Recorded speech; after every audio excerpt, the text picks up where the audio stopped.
बिखरने से ज़रा पहले तेरे जहन में कुछ तो बिखरा होगा।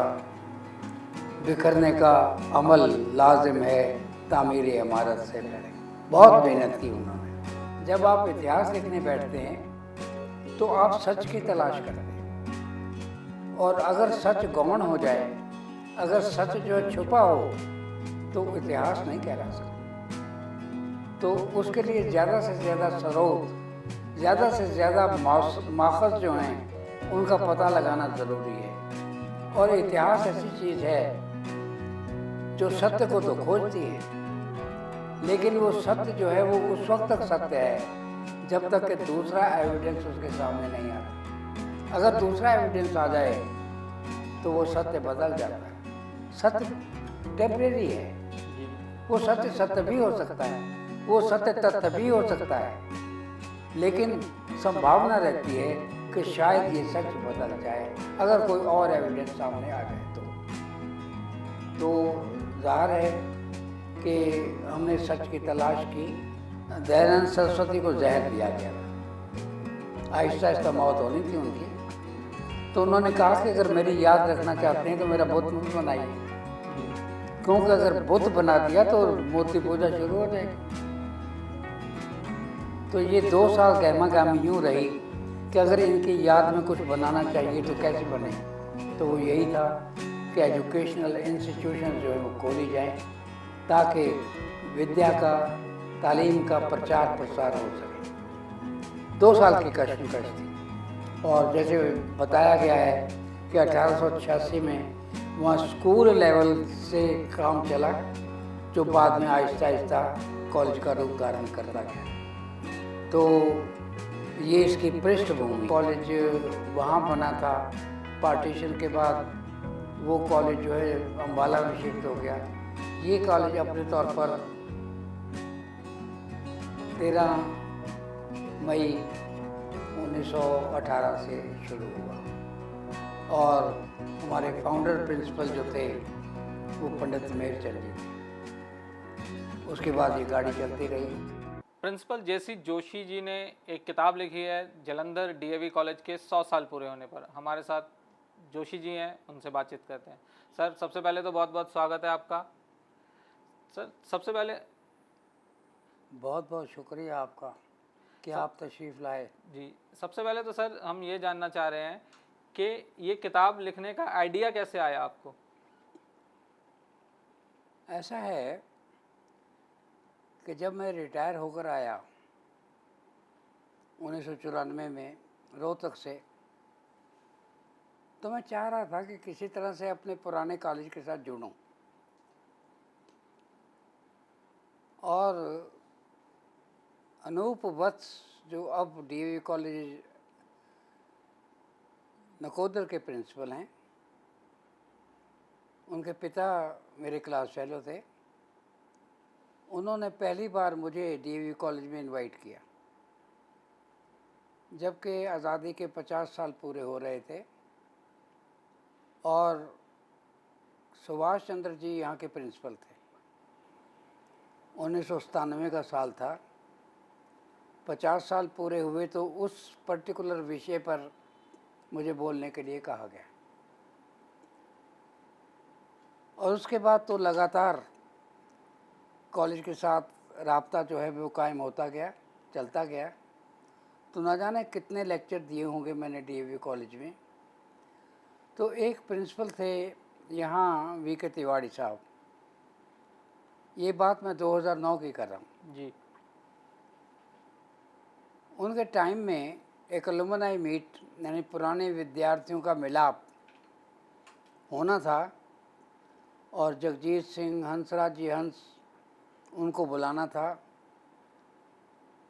मैं तो एक अदना सा छोटा सा विद्यार्थी था।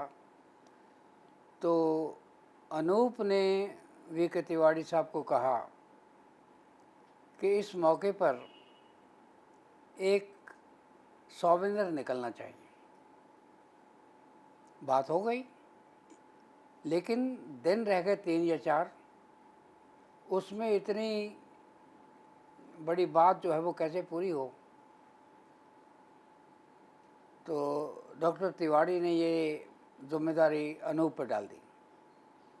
अनूप ने वो जिम्मेदारी मेरे को ट्रांसफ़र कर दी और सारा मटेरियल जो भी वो इकट्ठा कर सका वो ला कर रख दिया। और लगातार 3-4 दिन की मेहनत के बाद वो मैंने brief history of DAV college लिख दी। संक्षिप्त है, लेकिन मैंने तिवारी साहब से ये सवाल उठाया था कि भाई इस किताब में ठीक है हमने कुछ लिखा है, लेकिन ये कॉलेजेस जो बने हैं ये डीवे मूवमेंट का एक हिस्सा है जी। आपके डीवे मूवमेंट कहाँ है? तो ये सवाल पैदा हुआ बीज के रूप में कि एक हिस्ट्री कम्प्रिहेंसिव लिखी जाए।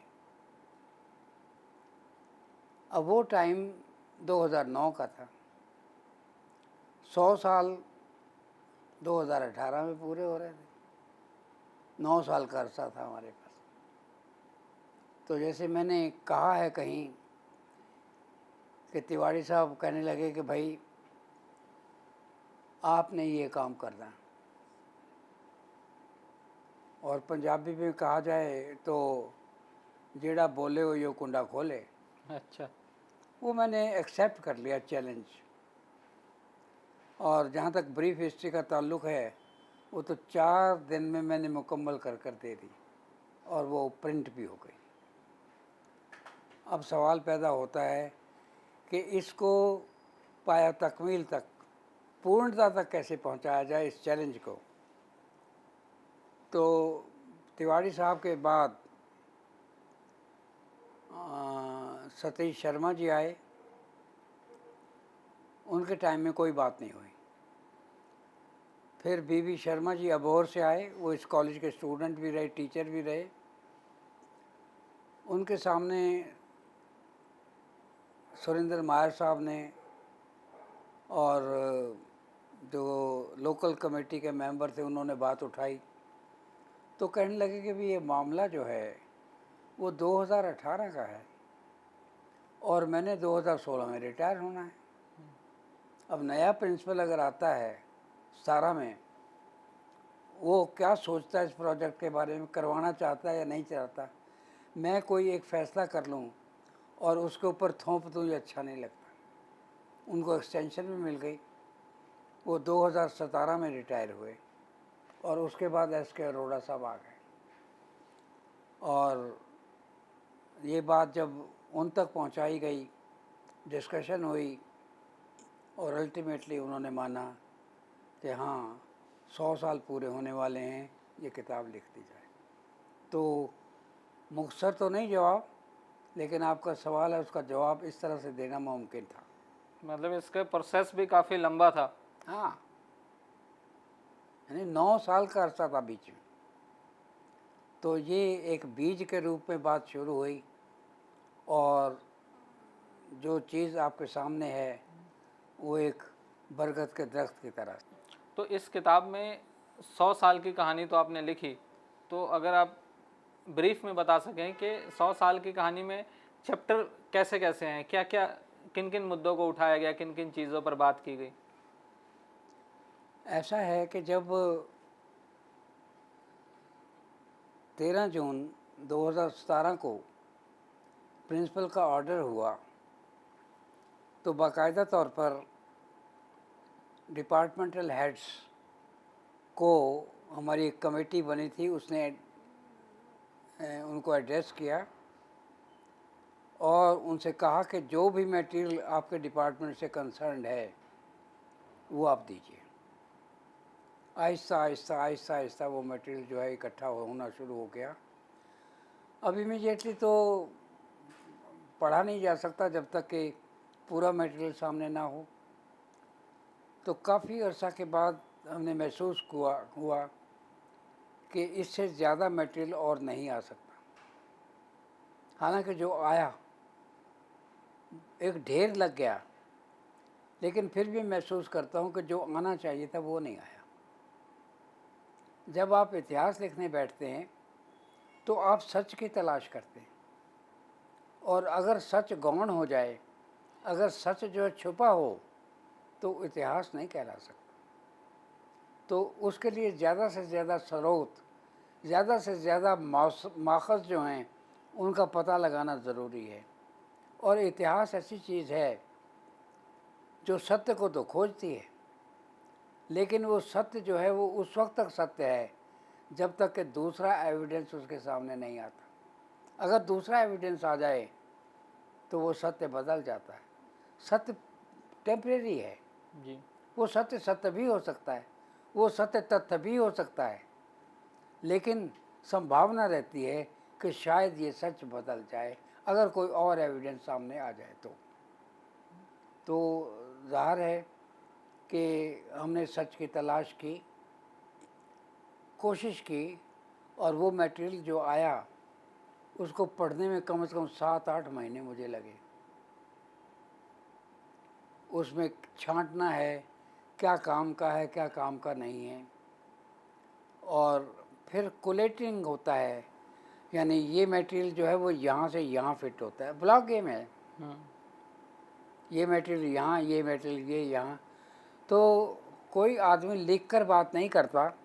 अगर सही स्कॉलर है तो हर ब्लॉक जो है उसके दिमाग में फिट होना चाहिए, उसकी याददाश्त तेज़ होनी चाहिए कि फ़लाँ ब्लॉक फ़लाँ जगह में फिट होगा, और वो सलाहियत मुझ में है।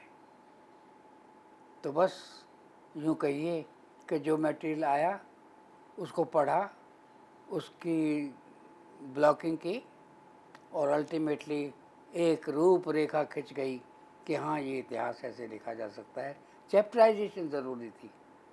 चैप्टराइजेशन ऐसे कि ये मूवमेंट कैसे चली, ये बिल्कुल शुरू से मूवमेंट जैसे कैसे जी। चली, और मूवमेंट जो है वो यहाँ जलंधर में नहीं, वो तो लाहौर में चली थी। जी। और दयानंद सरस्वती जी के मरने के बाद दयानंद सरस्वती को जहर दिया गया था, आहिस्ता आहिस्ता मौत होनी थी उनकी। तो उन्होंने कहा कि अगर मेरी याद रखना चाहते हैं तो मेरा बुत मत बनाइए, जी। क्योंकि अगर बुत बना दिया तो मूर्ति पूजा शुरू हो जाएगी।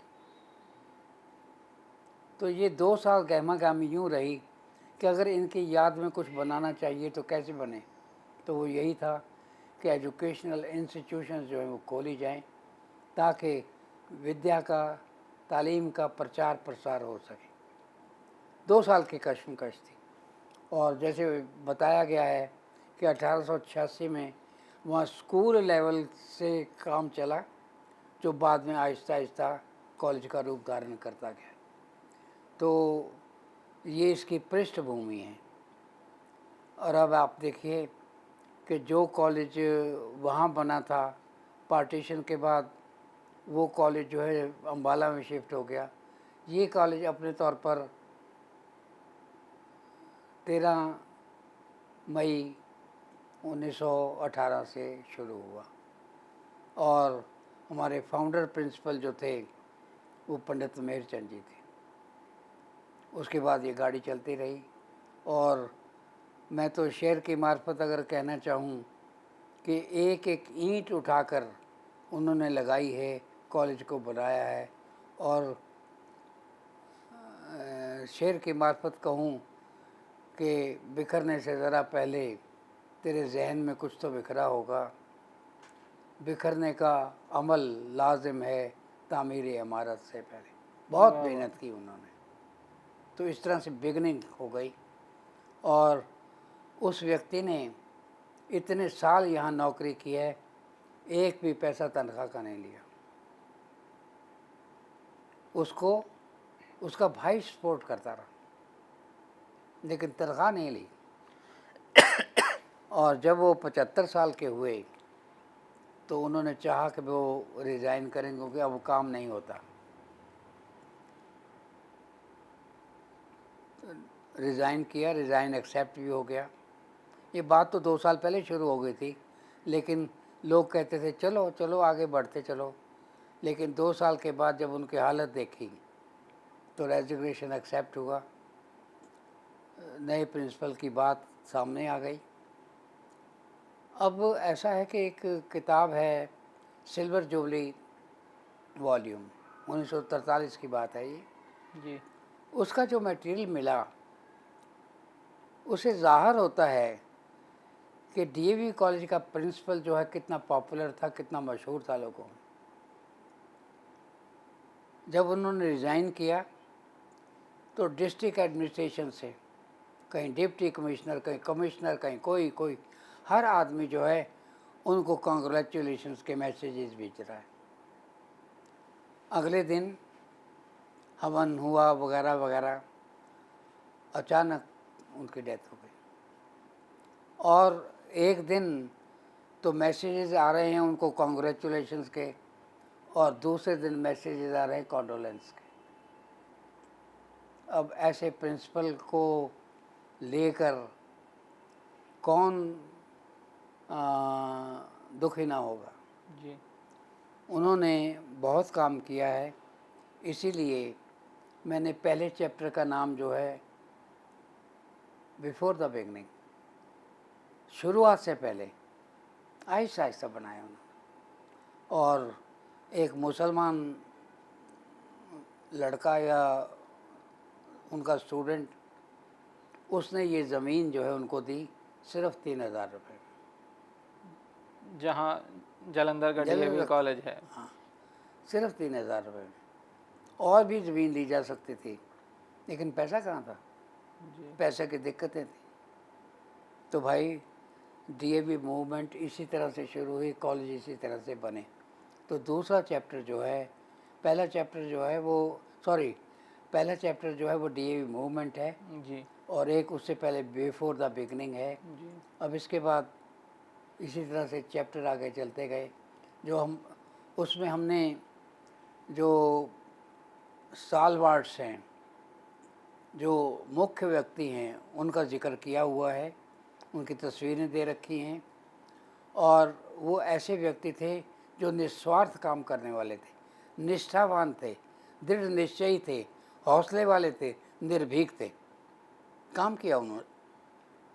और आज के जो प्रेसिडेंट हैं वो 21वें प्रेसिडेंट हैं, मिस्टर पुरम सूरी, और उनकी देखरेख में ये कॉलेज चल रहा है, ये मूवमेंट चल रही है।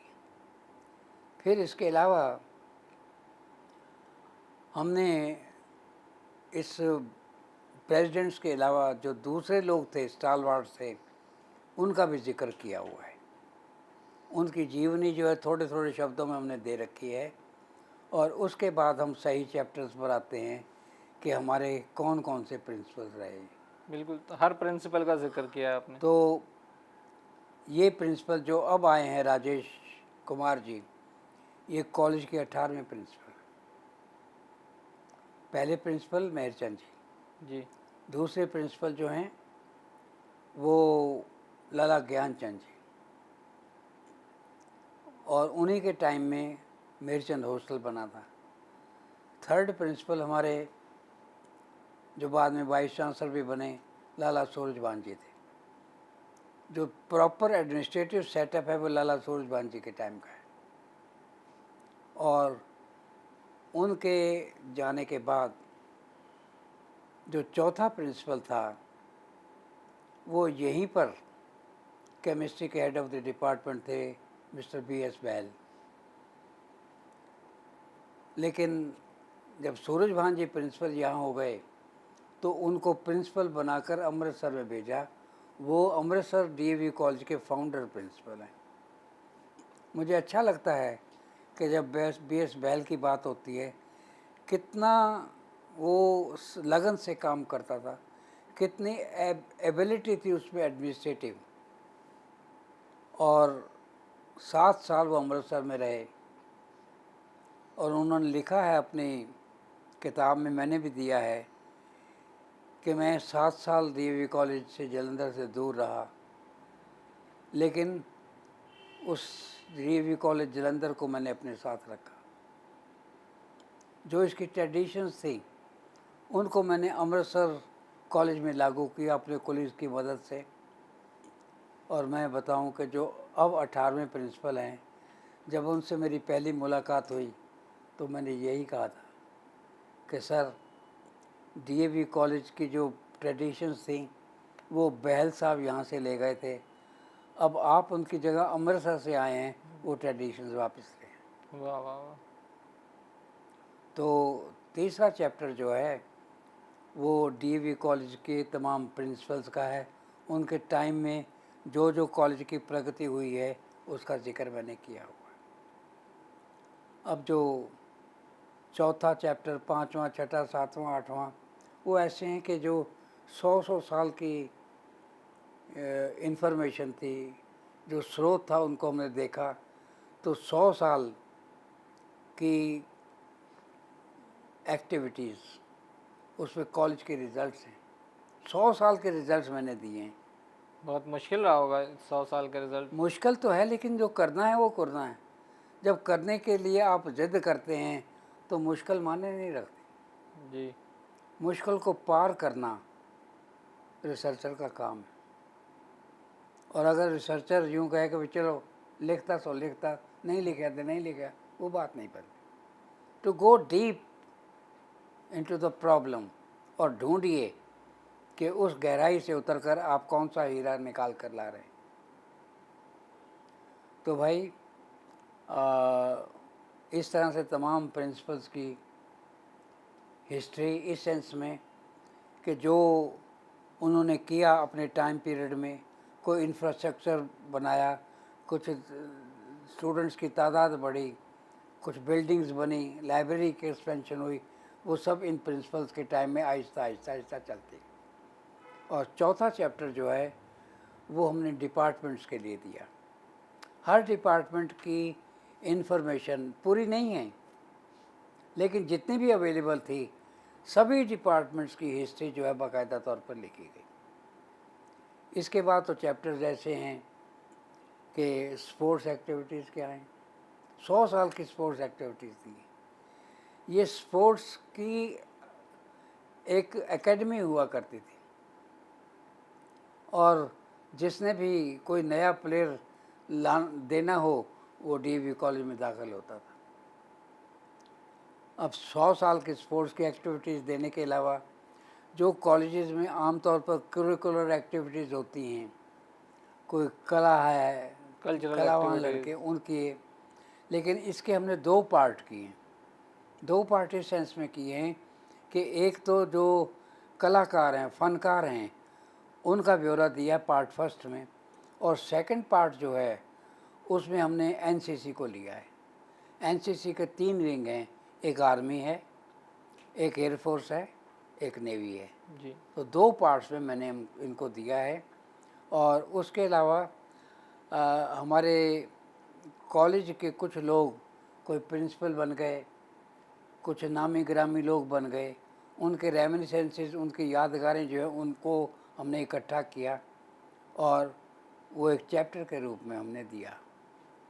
इसके अलावा हमारे कॉलेज में जो लोग आए, हज़ारों की तादाद में बड़े बड़े लोग आए, तो उनमें से 2 ख़ास तौर पर मैंने चुने।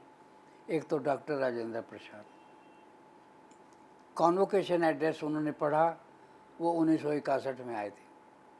और दूसरे एक एक्सेप्टेड और मान्यवर जो व्यक्तित्व था वो था डॉक्टर BR अम्बेडकर का। वो 1951 में आए और उन्होंने स्पीच दी थी डीएवी कॉलेज में। उन दोनों को मैंने इसमें शामिल किया है। किताब में शामिल किया। और इसके अलावा इतने हज़ारों लोग आए यहाँ पर, तो इतने दिए नहीं जा सकते थे। तो मेरा व्यू पॉइंट ये था कि जो प्रोमिनेंट पर्सन्स यहाँ आए हैं, मान लीजिए प्रेसिडेंट्स कौन कौन आए, जी। स्पीकर्स कौन कौन से आए, वाइस प्रेसिडेंट कौन कौन से आए, या मिनिस्टर कौन कौन से आए, या वाइस चांसलर कौन कौन से आए, प्रिंसिपल्स कौन कौन से आए, स्कॉलर्स कौन कौन से आए, इस तरह के नाम मैंने इकट्ठे किए और हज़ारों में से 200 नाम मैं दे पाया। एक चैप्टर है। इसके बाद एक चीज़ आती है कि जो भी आपने मटेरियल इकट्ठा किया, जिसके बेस के ऊपर आपने लिखा, उसका मंबा क्या है, उसका माखज़ क्या है, उसका स्रोत क्या है। तो बिब्लियोग्राफी का एक चैप्टर दिया हुआ है, चैप्टर तो नहीं है, वैसे ही है बिब्लियोग्राफी। और जहाँ तक मुझे याद है कि 33 ऐसे स्रोत थे जिनको हमने कंसल्ट किया। उसमें अखबारात भी हैं, उसमें किताबें भी हैं, और भी मटेरियल जो भी मिल सकता था वो हमने लिया। तो 33 सोर्सेज हमने कंसल्ट किए इस किताब को देने के लिए। और मैंने आपको अभी बताया था शायद कि 1238 प्लस रेफरेंसेस इसमें दिए हुए। बिल्कुल, जब आप मंच से बोल रहे थे, तो जब आप मंच से बोल रहे थे, भाषण दे रहे थे मंच पर, तो कुछ किस्सों का भी आप जिक्र कर रहे थे।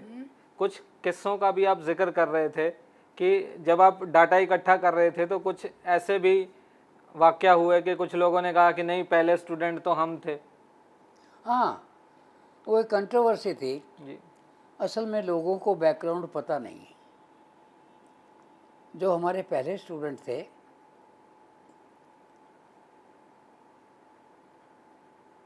वो सुरेंद्र मायर जी के पिता थे, और उनकी बहन थी, उनके पति की डेथ हो गई थी। और ये जो जो कंप्लेंट करता है, जो रिप्रेजेंटेशन करता है, वो उनकी बहन का लड़का था। यहाँ जलंधर में फ्लड आए थे तो उन्होंने मेहरबानी कर कर उनको रहने के लिए जगह दी थी, और वो मालिक बन बैठा। 35 साल मुकदमा लड़ा है उन्होंने। उनका बेटा सुरेंद्र मायर, अभी जनवरी 2023 में उनकी डेथ हुई है, वो बताते थे मुझे। जी तो जहाँ तक फर्स्ट स्टूडेंट का ताल्लुक़ है, तो पैसा पूसा जो भी यूनिवर्सिटी में जमा करवाना था करवा दिया गया। और जो आजकल का साइंसदास स्कूल है वहाँ पर मेहरचंद जी बैठते थे। और एक लड़का जिसे हम फर्स्ट स्टूडेंट बोलते हैं, वो दाखिल होने के लिए आया था, लेकिन उस वक्त तक यूनिवर्सिटी की परमिशन नहीं आई थी। तो हर बच्चा जो पढ़ना चाहता था वो लाहौर जाता था। तो जब इन्होंने कहा भाई परमिशन नहीं आई तो भाई तू अब जहाँ मर्जी जा, तो वो रेलवे स्टेशन की तरफ चला गया कि गाड़ी में बैठूंगा, लाहौर जाऊंगा, वहाँ दाखिला दूंगा। चांस की बात है कि उसी वक्त थोड़ी देर के बाद ही जी परमिशन आ गई। मेहरचंद जी खुद उठकर गए हैं स्टेशन की तरफ। ट्रेन जो है वो जाने को तैयार थी, लड़का जो है वो ट्रेन में सवार होने के लिए तैयार था, और उन्होंने उसके कंधे पे हाथ रखा कि भाई परमिशन आ गई है, अब तुझे कहीं नहीं जाना। 5 रुपये फीस ली गई, दाखिल कर लिया। ये पृष्ठभूमि। तो इस कंट्रोवर्सी जो है, कुछ लोग जो हैं उस व्यक्ति को सपोर्ट कर रहे थे। उसने एक सोसाइटी बना रखी थी, उसका वो चेयरमैन था। उस लेटर हेड पे पता नहीं क्या क्या लिखता रहता था। लेकिन अगर मैं हिस्ट्री लिख रहा हूँ तो मुझे तो सच्चाई की तलाश है। और उस बच्चे का लेटर बाकायदा तौर पर हमारे पास अवेलेबल है कि किस तरह से उसने ये दाखिला लिया। तो ये है पृष्ठभूमि उस कंट्रोवर्सी की। अब जो डिटेल्स तो मैं उसकी क्या बताऊं, लेकिन मंच पे तो वैसे भी नहीं बताया जा सकता। लेकिन कई लोगों ने कोशिश की कि भाई जो है उसको ख़त्म करो और जो नया आ रहा है उसको मान लो। लेकिन इतिहासकार होने के नाते ये मेरा फ़र्ज़ नहीं बनता था। मुझे सच्चाई की तलाश है। मैंने डिस्कार्ड कर दिया, नहीं लिया उनको, चाहे उसमें बड़े बड़े आदमी भी थे। मैं कहा हेल विद यू, मैं वही लिखूँगा जो सही है। बिल्कुल, जब आप हिस्ट्री तो सही है। और कोई सवाल बचिए?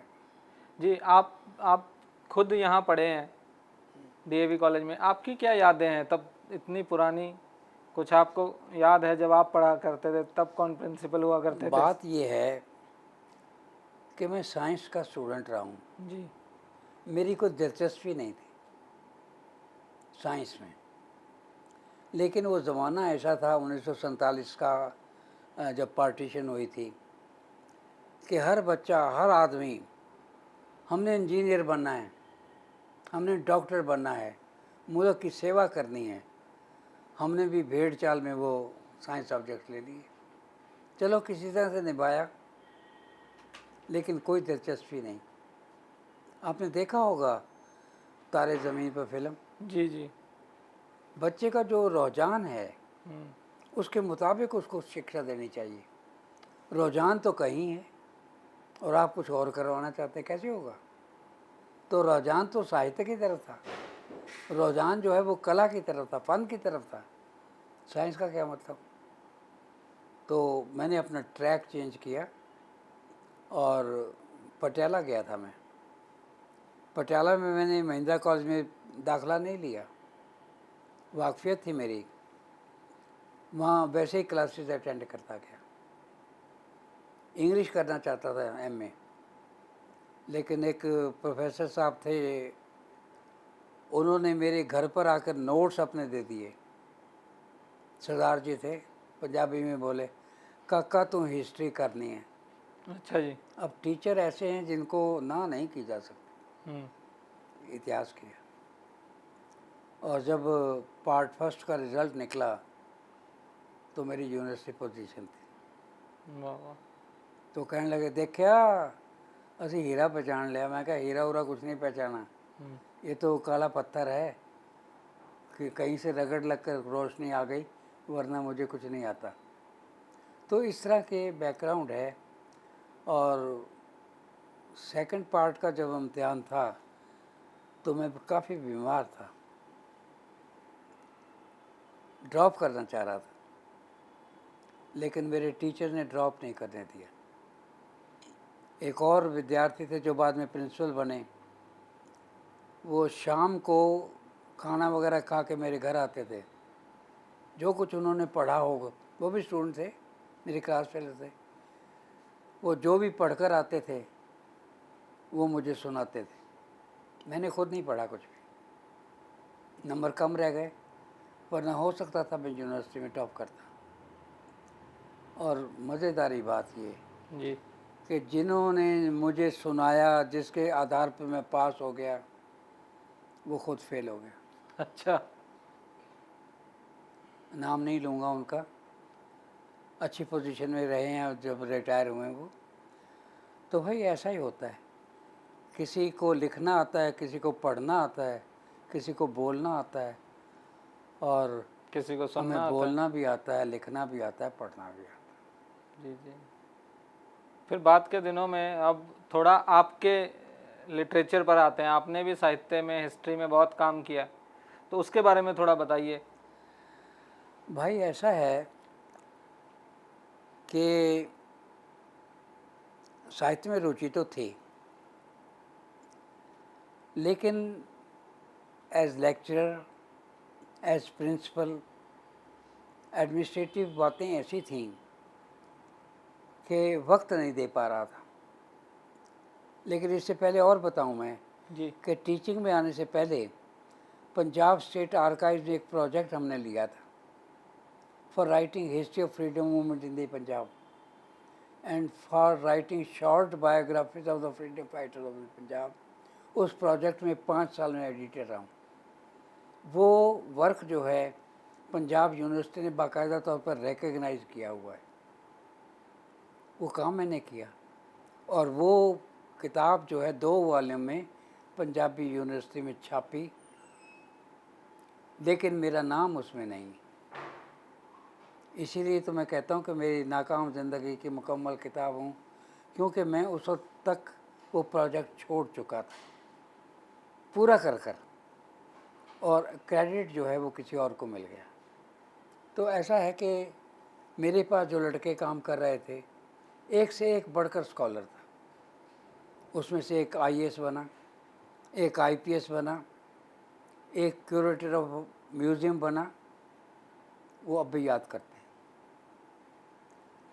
तो क्योंकि छोड़ चुका था काम, यूनिवर्सिटी ने अगर रिकग्नाइज़ किया, मुझे बाकी रिकग्निशन का क्या मतलब है?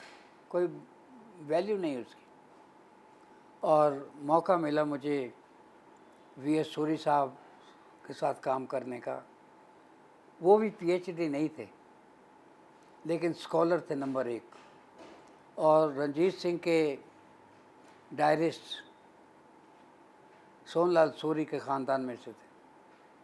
सर ये तो बात हुई आपकी किताब की जो कि डीएवी पर आपने लिखी है। इसके अलावा जो आपने साहित्य लिखा है उसके बारे में कुछ बताइए। इमरान साहब,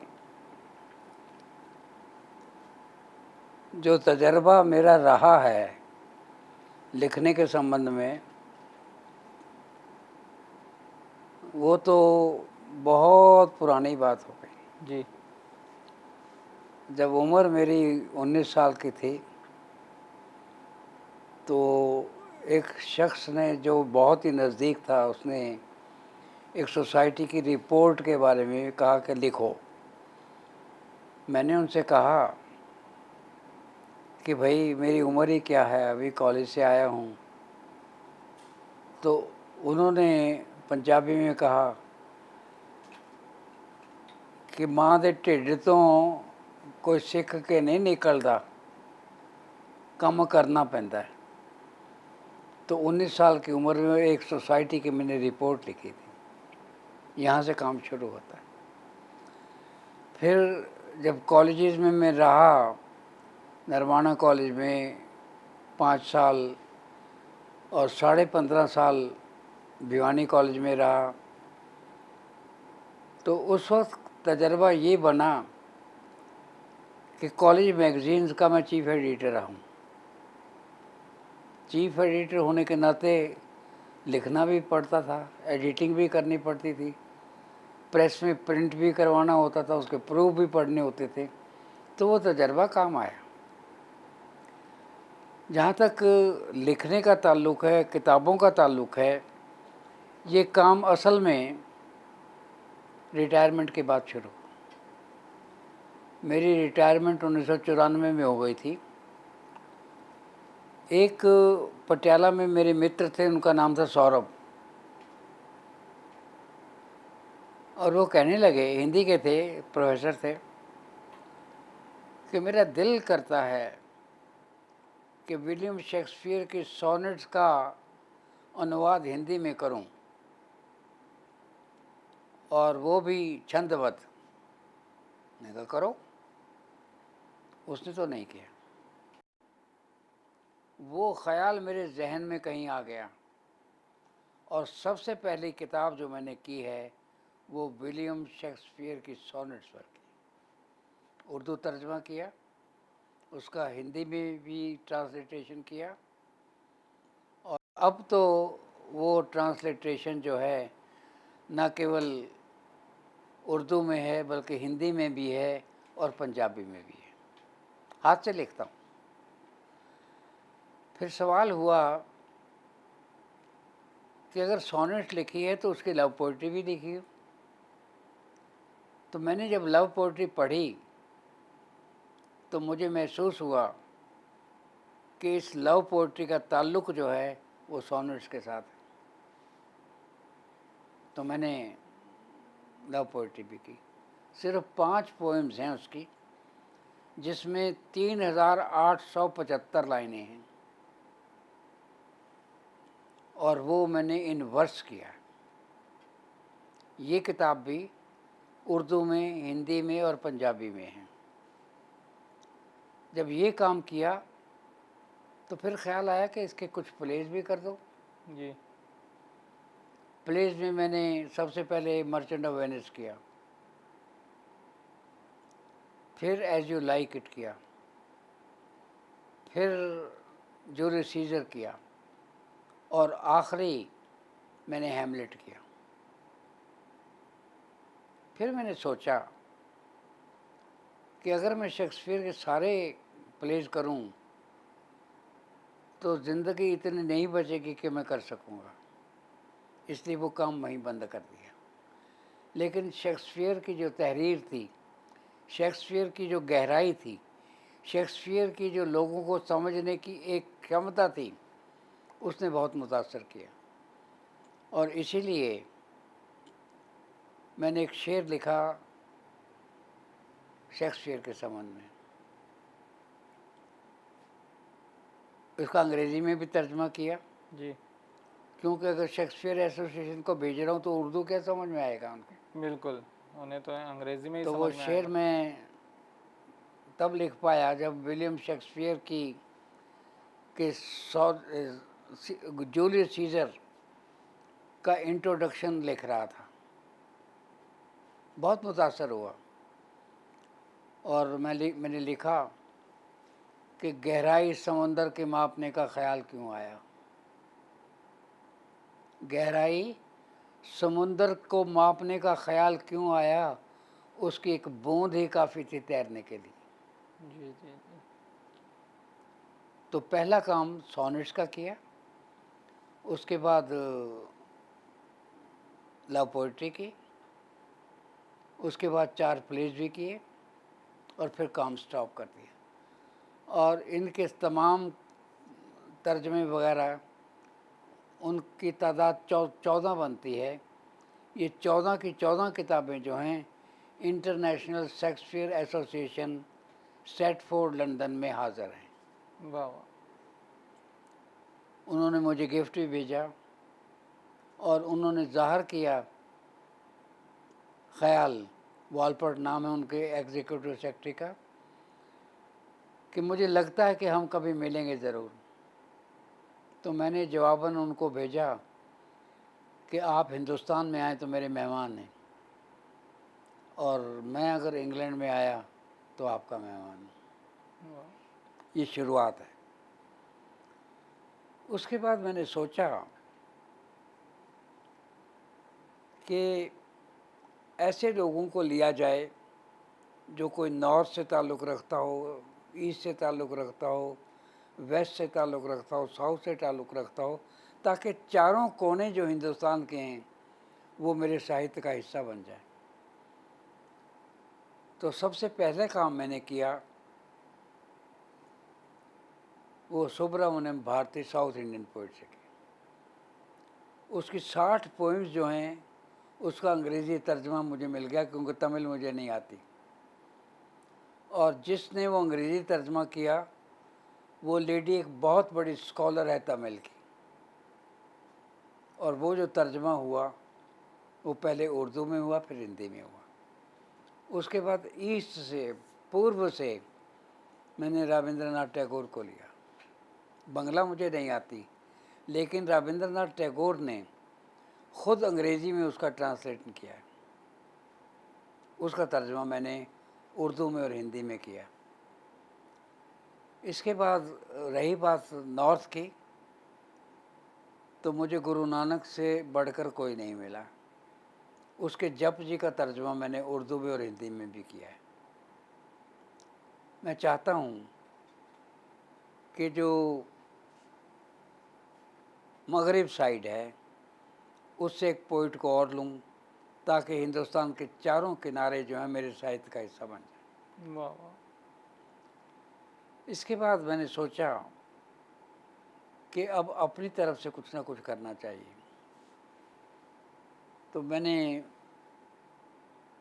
रफ्ता रफ्ता नाम से गज़लें कही। बहुत हैं गज़लें, लेकिन इनका मजमुआ जो है वो मैंने उर्दू में छपवाया था पहले। कुछ सुना भी दीजिए, हैं? कुछ सुना भी दीजिए। सुनाऊंगा बाद में, जी पहले बात पूरी कर लूँ। जी। उर्दू में किया, फिर मैंने हिंदी में किया, और भूषण लाल मेरे एक मित्र थे, संस्कृत के बड़े स्कॉलर थे, उन्होंने उन गज़लों का तर्जमा छंदबद्ध संस्कृत में भी कर दिया। वैसे तो बहुत सी गज़लें हैं, लेकिन बहुत सिंपल सी वो मैं सुना सकता हूँ। जी जैसे ज़िंदगी में क्या नहीं तेरे सिवा,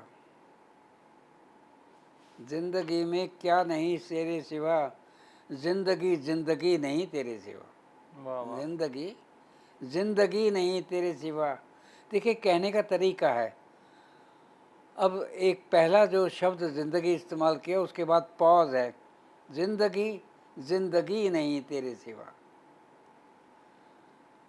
बंदगी में सिर नगूं होता तो हूँ, बंदगी में सिर नगूं होता तो हूँ, कुछ भी तो भाता नहीं तेरे सिवा, कुछ भी तो भाता नहीं तेरे सिवा।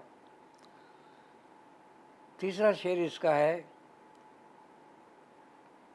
कि बात करता हूँ खुद ही की बस यूं ही, बात करता हूँ खुद ही की बस यूं ही, खुद की भी तशरीह नहीं तेरे सिवा, वाह खुद की भी तशरीह नहीं तेरे सिवा।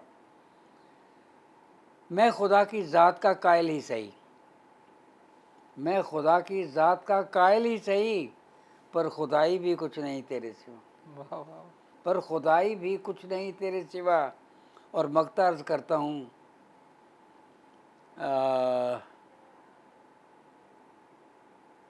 जे देख मेरा जोश मेरा होश देख, देख मेरा जोश मेरा होश देख, मैं तो कुछ भी नहीं तेरे सिवा, मैं तो कुछ भी नहीं तेरे सिवा। वाह। तो ये उस गज़ली मजमूआ का हिस्सा है। बहुत हैं उसमें, तकरीबन 103 के करीब गज़लें आते हैं। तो इसके बाद मैंने एक किताब की, फ्री वर्स पोइट्री है, उसका उन्वान है न कहते आज़ाद ख़याल। अब नकद शब्द का अर्थ जो है बता दूं, इसका मतलब होता है खुशबू, खुश। आज़ाद ख़याल की खुशबू। उसमें बहुत सी नज़मात हैं मेरी, और अभी तक वो शाया नहीं हुई, करूँगा।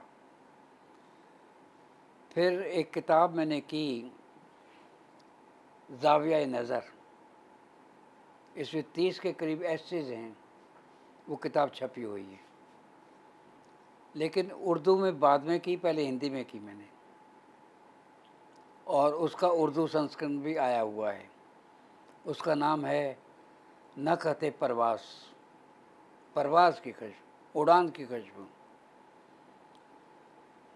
तो इसके बाद मैंने किताब की पंचभूत, जो मेरी किताब उर्दू में वो हिंदी में भी है, पंचभूत। फिर एक किताब की जिसका नाम है अरबा कुव्वत। और ये दोनों भाषाओं में आपने खुद की, हाथ से लिखता हूँ। खुद की, उर्दू हाँ, में लिख के हिंदी में भी मेरी खुद। मेरी किताबें हैं ये। जी। अरबा कुव्वत, अरबा का मतलब है चार, चार ताकतें, चाहे वो आदमी हो, फैमिली वाला हो, चाहे वो स्टेट हो, चाहे वो कंट्री हो, चार ताकतें अगर इकट्ठी मिलती हैं तो मजबूत होता है। तो अरबा कुव्वत लिखी। फिर मैंने एक किताब की, तुमसे उनसे सबसे, अनुमान है, जी। मतलब एड्रेस टू एवरीबॉडी। उसमें भी कुछ गज़लियात हैं। फिर एक किताब की,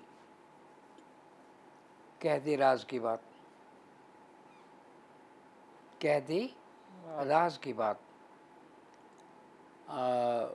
वो अपनी बीवी पे लिखी थी मैंने, राज की बात समझाई है उसको। जी। फिर ख्याल आया कि कुछ और लिखा जाए, तो हमारे मोदी साहब जो हैं वो हर महीने कोई मन की बात कहते हैं, जी। तो मैं कहा हम भी अपने मन की बात कह देते। तो मन की बात उन्वान से किताब लिखी मैंने, वो भी उर्दू में है, हिंदी में है। फिर एक किताब लिखी, न कहते सोच, सोच की खुशबू। हिंदी में इसका अनुवान है सोच सुगंध। सोच को मैं बहुत अहमियत देता हूँ, इसलिए अहमियत देता हूँ कि सोच को मैं आत्मा समझता हूँ। आत्मा कुछ नहीं होती, सोच ही आत्मा है। कहते हैं आत्मा निकल गई, दूसरा शरीर धारण कर लिया। अरे तुम मरने के बाद आत्मा निकलती है फिर दूसरा शरीर धारण करती है? नहीं, ये सोच है। जो मेरी सोच है इस वक्त वो इमरान के दिमाग में जा रही है। इमरान जो भी बोल रहा है वो मेरे दिमाग में आ रहा है। अरे हम तो जीते जी आदान प्रदान करते हैं अपनी आत्मा का। जी। अगर आत्मा मरती नहीं, आत्मा जलती नहीं, तो क्या सोच मर जाती है? क्या सोच जल जाती है? या सोच गल जाती है? नहीं, आत्मा जो है वो सोच ही है। और वो आत्मा जो है, वो सोच जो है, वो एक दूसरे में ट्रांसफ़र होती रहती है। मेरा ख्याल आपके पास, आपका ख्याल मेरे पास। तो ये बात भी मैंने लिखी, न कहते सोच के नाम से।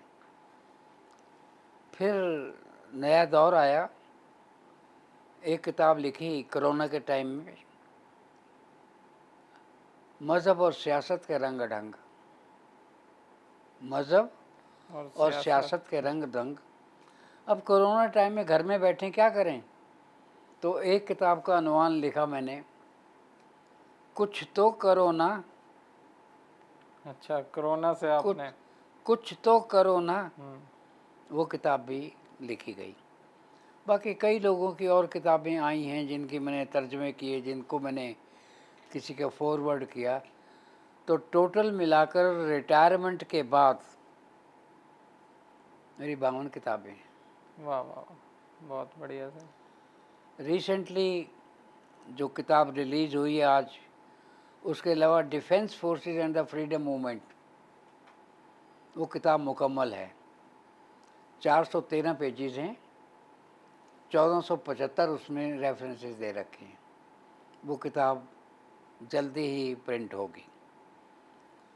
अब आप ये सवाल भी कर लें कि इसके बाद आपका क्या ख्याल है। आपका क्या ख्याल है, क्या आप कोई ख्याल ऐसी ये चीज़ है जो आप लिखना कि चाहते हैं? जलियांवाला बाग पे बहुत लंबा दौर से, काफ़ी देर से काम चल रहा है, उस किताब को कंप्लीट करूँगा। और मैं ये बताना चाहूँगा कि जलियांवाला बाग का सानहा या घटना घटी क्यों, उसकी पृष्ठभूमि क्या थी, उसकी बैकग्राउंड क्या थी, ये देना चाहूँगा। जी। और एक प्रोजेक्ट और भी है दिमाग में, और वो है जलंधर कंटोनमेंट, क्योंकि कंटोनमेंट ख़त्म होने वाले हैं अब। 62 कंटोनमेंट हैं हिंदुस्तान में। तो इससे पहले कि बोर्ड ख़त्म हो जाएं, तो जलंधर कंटोनमेंट का एक इतिहास जो है वो लिखना चाहता हूँ। 2 महीने का काम है, इससे ज़्यादा नहीं है।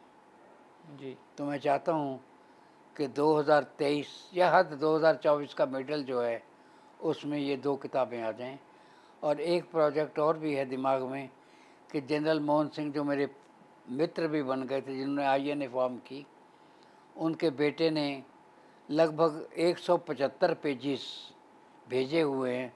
उस किताब को एडिट करना चाहता हूँ। फ़िलहाल यही कुछ। बाकी अगर ज़िंदगी बची तो ना जाने क्या क्या काज किया जाएगा।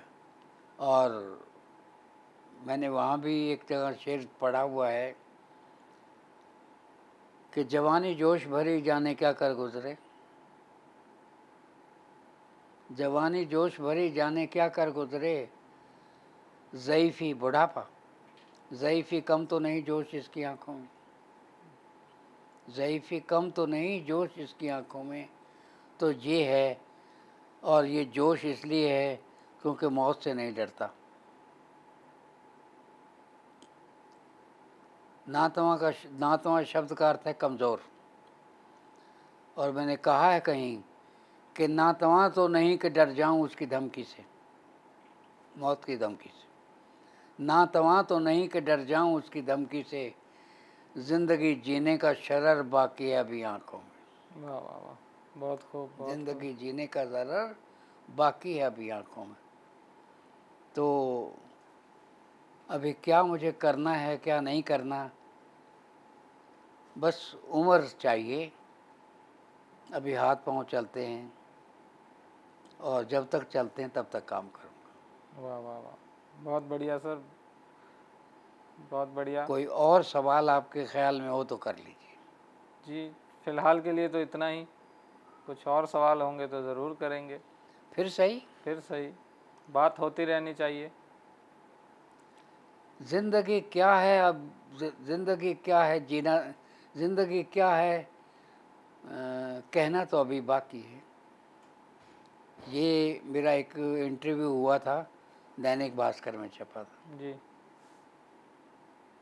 ज़िंदगी का लुत्फ़ लेना तो अभी बाकी है,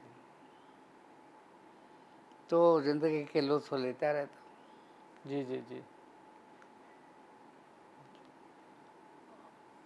और कोई सवाल हो तो जी बताइए। शुक्रिया सर बहुत बहुत आपका बातचीत के लिए।